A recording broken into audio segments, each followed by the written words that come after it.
New York Giant fans, it's a tough time for us. There's no doubt. It's a tough time for us. And, some people said beforehand, Alex, you really shouldn't get worked up about the Giants. They don't care, so why should you? I'm always bashing the Yankees on here, right? And the Yankees are a contending team. They're at top of their division. And I know I hold them to a high standard. But I've never really gone off in a video like this about the Giants. And I feel like today called for it. Because it's not that you lost to Washington. It's the way that you did.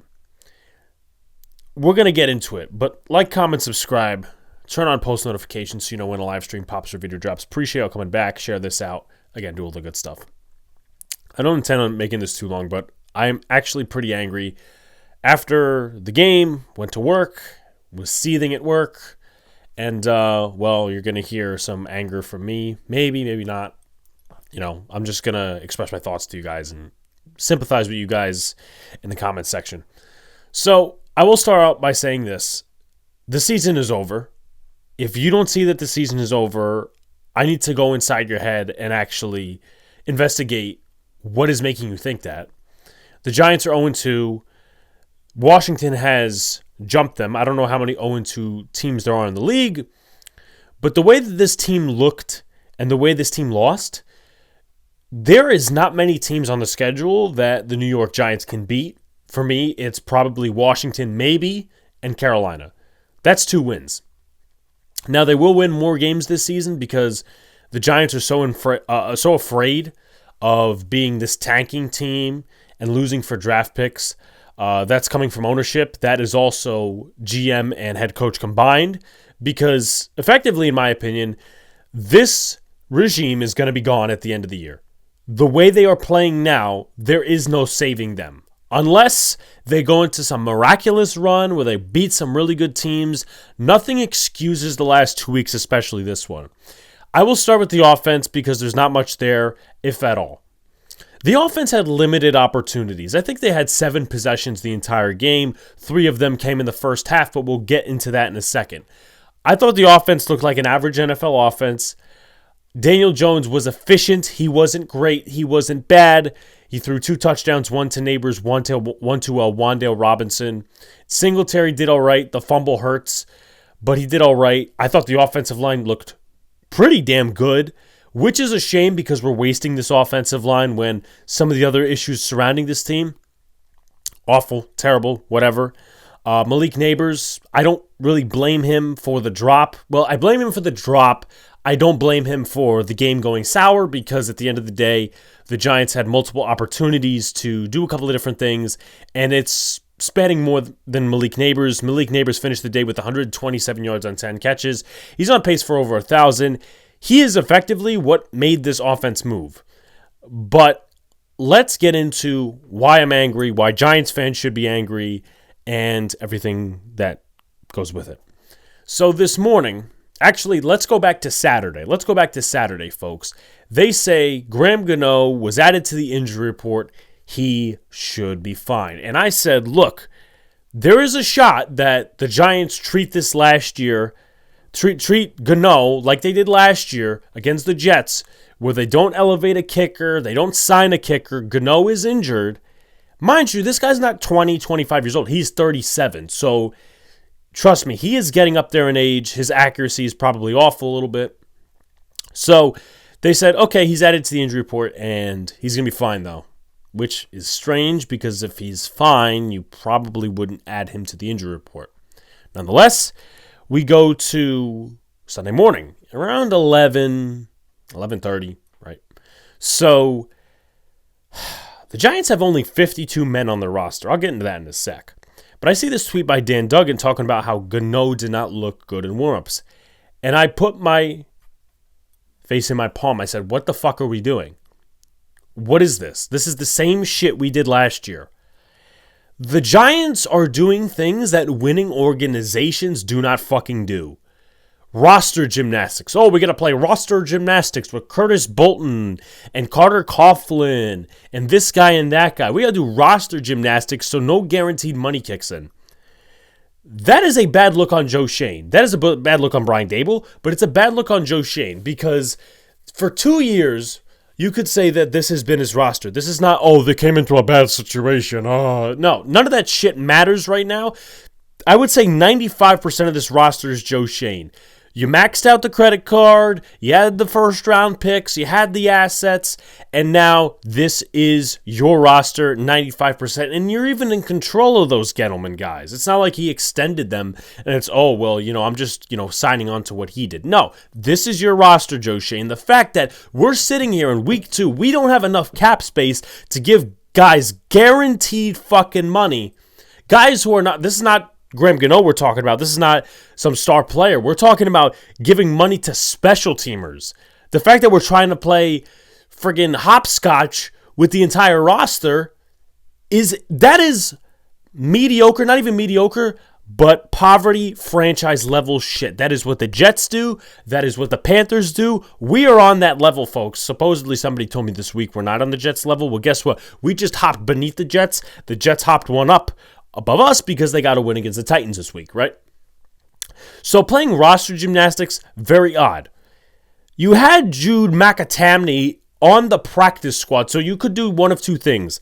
You went into the game with 52 fucking guys on your roster, right? Remember last game it was 51. 51 guys on the roster. Oh, we increased by 1. 52 guys on the roster. Hey, geniuses, you could have 53 men on your roster. So what you could have done just in case is said, okay, just in case, right, what we're going to do is we're going to sign McAtamney, keep him active, somebody else is inactive. If happens to get injured again, McAtamney is going to go in there. What did the Giants do? They didn't activate McAtamney. They activated Timon Fox and Ty Summers, probably for special teams purposes. And guess what? Gillen misses an extra point. Gano gets injured on the opening kickoff, and we are back at square one like we were last year. The Giants got at least cost about 6 points this game. 3 via 2-point conversions. So that's the first touchdown, the second touchdown, the third touchdown, right? So that's 3 points. At that point, minus the field goal, right? Take off the field goal that the Commanders had at the end of the game. So that's 3 points. That's 21. So it would be 21-18. Okay? You also have a situation where you maybe do settle for the field goal when the neighbors drop the pass, so you wouldn't have to go for that 4th and 3, 4th and 4. You could just kick the field goal with Jude McAtamney. Also, a little extra salt here, but hey, remember the scenario where Devin Singletary fumbled? That's probably a scenario where that's leaving points on the field. So that's like my only negative about the offense. But that's 3 points. So 3, that's like 24, 27 points. And we could talk about the offense moving the ball a little bit more and the Giants winning, except guess what? Those things didn't happen, and the Giants fucking lost. So good job, Brian Daboll. Good job, Joe Shane. Circus, roster gymnastics. Terrible. And he spent like the first, I would say, few seconds talking about improvements in the offense. Nobody wants to hear that because guess what? The offense was not the problem this week. We have eyeballs. We can see. The offense was decent. This is not like some high-powered offense. They were decent. They got a good number of yards and converted it nicely in situations. But we are pointing the finger at another side of the football. We'll get to that in a sec. But he also was sitting here trying to get defensive in the press conference against Jordan Renan and some of these other reporters. Yeah, we thought Graham Gano would be okay. And then people started asking him, this is a soft tissue injury. It's kind of easy to re-aggravate. He goes, well, I'm not a doctor. Well, you know what? You should find out from your doctors. Hey, listen, could he possibly re-aggravate this injury? This guy's at 20, 25 years old. Again, he is 37 years old. Like, lighten the fuck up. Seriously. And also, he said at the end of the presser, no excuses, but I feel bad for us.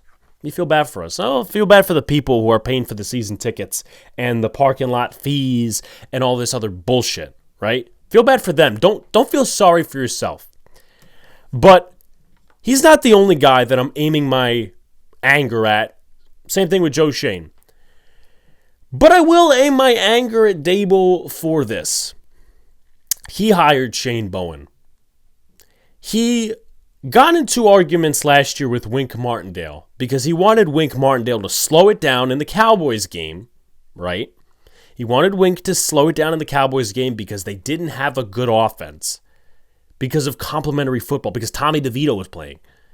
So Wink didn't want to slow it down. He was iffy on slowing it down. They got 2 turnovers, but they were pointless. I think the final score was like 47-10. Mind you, Dable never took into account how many bad positions that the defense had been put in. So things start tumbling and mumbling. Wink resigns. He goes to Michigan. Giants bring in Shane Bowen. Not to mention that a lot of Giant fans took the defense of Dable and said, oh, Dable's a great coach and Wink's an asshole. And Wink and Dable had their problems. They have their faults. But this fucking guy, Shane Bowen, he was like the 3rd or 4th guy on the list, and we could see why. We could see why different teams that had DC openings and different teams that had all these positions open, let's just say, for instance, hey, Mike McDonald, right? He gets hired in Seattle. He didn't want to hire Shane Bowen. Some of these new coaching staffs, they didn't want to hire Shane Bowen. But he was 3, 4th for us. Denard Wilson, who was the top option, didn't want to come here for whatever reason that is. Jason Simmons, who is the DB coach in Washington, that's interesting. I want to know a little bit more about that.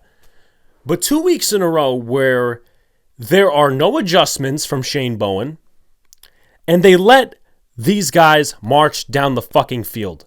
The problem with why a lot of Giants fans bought into this guy is the bend but don't break defense, so they thought it was going to be Patrick Graham, and the score, and also the red zone defense. Because if you look at this game, right, you look at this game, you don't look at anything else, you look at the score. It's, oh, well, they only scored 21 points. That's not too terrible. Well, folks, when you give up 37 minutes in time of possession, it is fucking bad. The offense got 3 possessions in the first half. I think they got a touchdown, something else. I think they punted and whatever. 3 possessions in the first half. The Giants didn't get the ball in the first quarter till like 4 minutes. Till 4 minutes. I don't care. I don't care that the Giants stopped them in the red zone.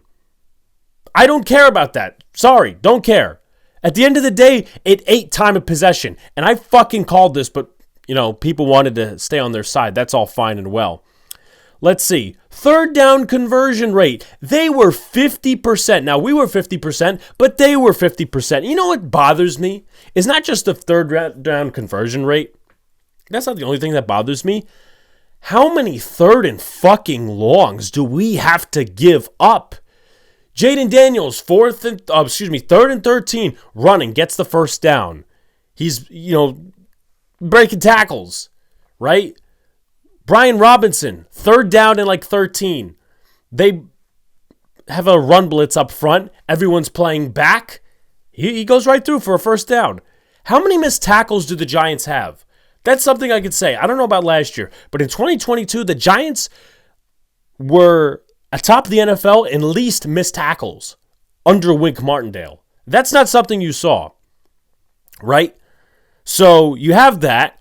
215 rushing yards. Let's break it down, right? Brian Robinson, 133, 7.8 yards per carry, and 17 carries.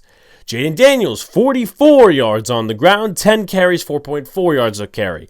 Austin Eckler, 8 carries, 38 yards, 4.8 yards per carry. Averages out to 6.1 yards per carry.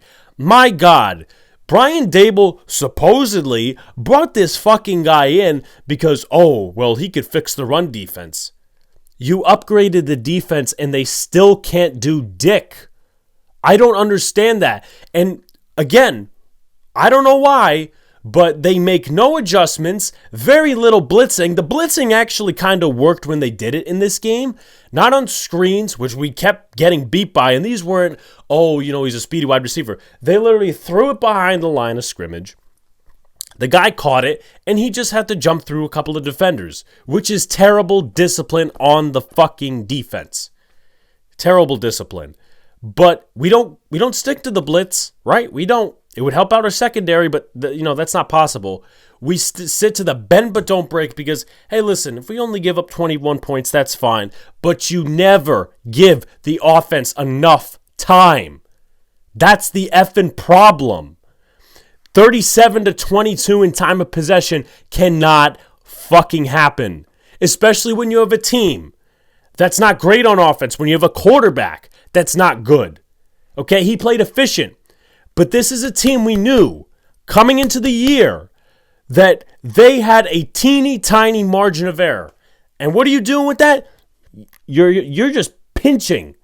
You're pinching it down to a microscopic level. It's unbelievable. It's unbelievable. How about this, right? We sign Adoree Jackson, and at the biggest moment of the game, what happens? Jaden Daniels, they go out there after the fourth down. Cordell Flott gets burnt by Noah Brown. Yes, he was great last year for the Texans, and he had a couple of decent seasons over in Dallas. You should have seen on the film and in the replay what Flott did. He did something that baseball players and football players alike would shake their head at. Because that's an outfield technique in baseball, and that's a DB technique in football. You never turn 100% of your body. If you're jogging like this, or at least going back like this, and you're giving the guy cushion, or you're going like this, better yet, because I think that's what Flott was doing, you turn your body like this. You never 360 yourself. You don't do that. And guess what? Noah Brown, 34-yard reception down the field. And the Giants kept giving up receptions, giving up run plays, and they got down to like the 10-yard line, which never happens because if the Giants lose by a field goal, it's usually 50+. But here's where I blame Shane, Dable, and Bowen all in one. The Giants had 5 sacks on Jaden Daniels. You want to guess how many of those sacks were by Brian Burns and Kayvon Thibodeaux? I'm giving Dex a pass a little bit here. But Brian Burns and Kayvon Thibodeaux, you want to guess how many sacks they had? You want to guess their stat line? They had 0 sacks, folks. 0 friggin' sacks. 2 quarterback hits for Thibodeaux and 1 TFL for Brian Burns. I think it may have been a PD. Who cares? Who cares? Kayvon Thibodeaux, for how many years Giants fans, including myself the first year a little bit, given the excuses, oh, he's coming on, oh, he plays well, oh, he's almost there. Fuck almost there. He is in his 3rd year in the NFL. He's the 5th overall pick of the 22 class, and this is a team he's supposed to excel against. I don't know what to say anymore. He had 5.5 career sacks against the Commanders. I said this from the beginning last year when the Giants fired Wink, or whatever happened in that situation, as we all know. I said this scheme is not going to benefit Tibbs because he cannot consistently win one-on-one matchups. He was never in that situation with Wink Martindale. And guess what happens? 0 sacks. How about Brian Burns, right? Brian Burns is asleep, okay? $30 million almost annually. And he hasn't done shit. He was terrible, totally invisible against the Vikings. And this game where we're expecting, oh yeah, Brian Burns and Kayvon Thibodeaux, they should go get after this offensive line. Honestly, if we're being real, Jaden Daniels caused those sacks because he's a rookie. He's a guy that likes to get out of the pocket. Sometimes mobile quarterbacks like to cause themselves sacks. But you know what's the difference? You know what's the difference? And I was speaking with a friend about it today. Jaden Daniels lifted him up himself from those situations. How many times would the Giants get a sack on 2nd down, go to 3rd down, and give up a 3rd and long? But that's okay. Kayvon Thibodeaux refuses to talk to the media. Dexter Lawrence blames the fans. Right? This is unbearable. We're 2 games into the season, and it's already over. It's already over. I'm sorry to tell you all that. I have a little index card here with all my bullshit notes. What is the point? For 2 seconds, I'm going to go into this. What is the point of winning another game? What's the point? The Giants won meaningless games last year, didn't get their quarterback. And what would winning games do this year? This coach is defeated. This GM's a fucking know-it-all. And what would winning games do? This coach is not going to be here next year. He's just trying to save ass. It would ruin our draft position. It'd be like Adam Gase in, 2020. They drafted Wilson instead of Lawrence. I don't know, man. You cannot convince me that the season is still on because, it's only 2 games. Look at our schedule and then tell me, okay? The Browns, they barely won against Jacksonville, but trust me, the way this defense is looking, Deshaun Watson's going to have a field day. And then we come home against Dallas. They're going to mop the floor with us. Let me know what you guys think in the comments section. Sorry for the late rant. Again, I was working after the game, so I couldn't get anything out there. I appreciate you guys. Share this out. Like, comment, subscribe. Do all the good stuff. I appreciate you guys, and talk to you soon. Don't let that blood pressure go too high. I feel like I'm going to keep saying that because the Giants suck.